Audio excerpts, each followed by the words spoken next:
Yo, what's up mga ka-Escaramol? For today's video ay lulutuin na natin yung mga nakuha natin kahapong bibe.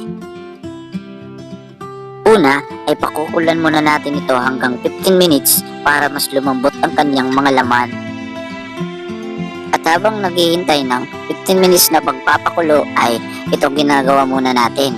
Inihiwa-hiwalay muna natin, pinipili natin yung mga pako at saka lilinisan natin to.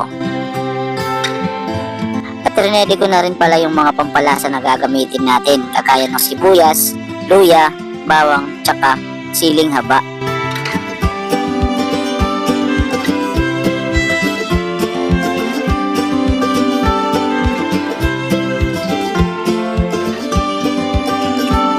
Pagkatapos ng 15 minutes ay ito na nga mga ka-Escaramol. Ready na siya at saka medyo malambot na yan. Ang gagawin natin ay hiwalay natin yung laman sa kanyang shell.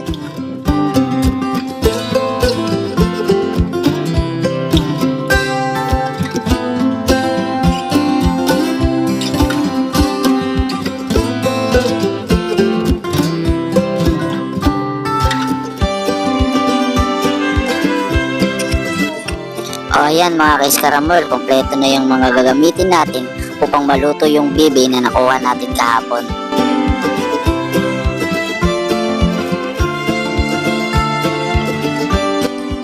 Una ay magpapainit muna tayo ng mantika sa kawali. Tapos ilagay na natin yung bawang, sibuyas, luya, saka siling haba. Tapos haluin lang natin. Tapos mag-isa, ilagay na natin yung mga hiniwalay natin na laman ng bibe.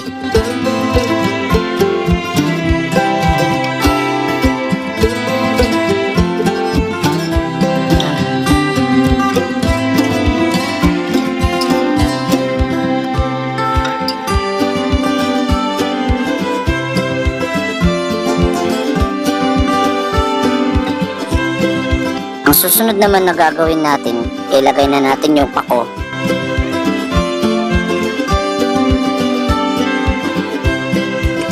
Siyempre, haluin lang natin siya ng mabuti para manuot yung lasa sa pako at saka sa bibe.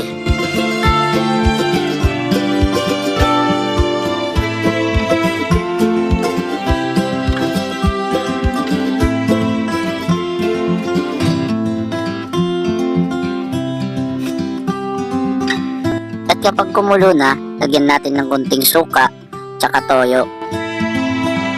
Lagyan ng oyster sauce. Tsaka magic sarap for finishing.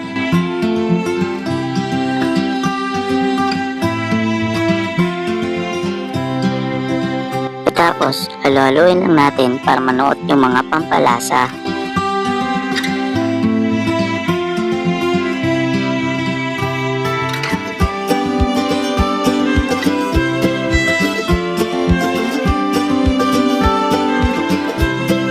Tapos ay takpan, antayin kumulo, okay na.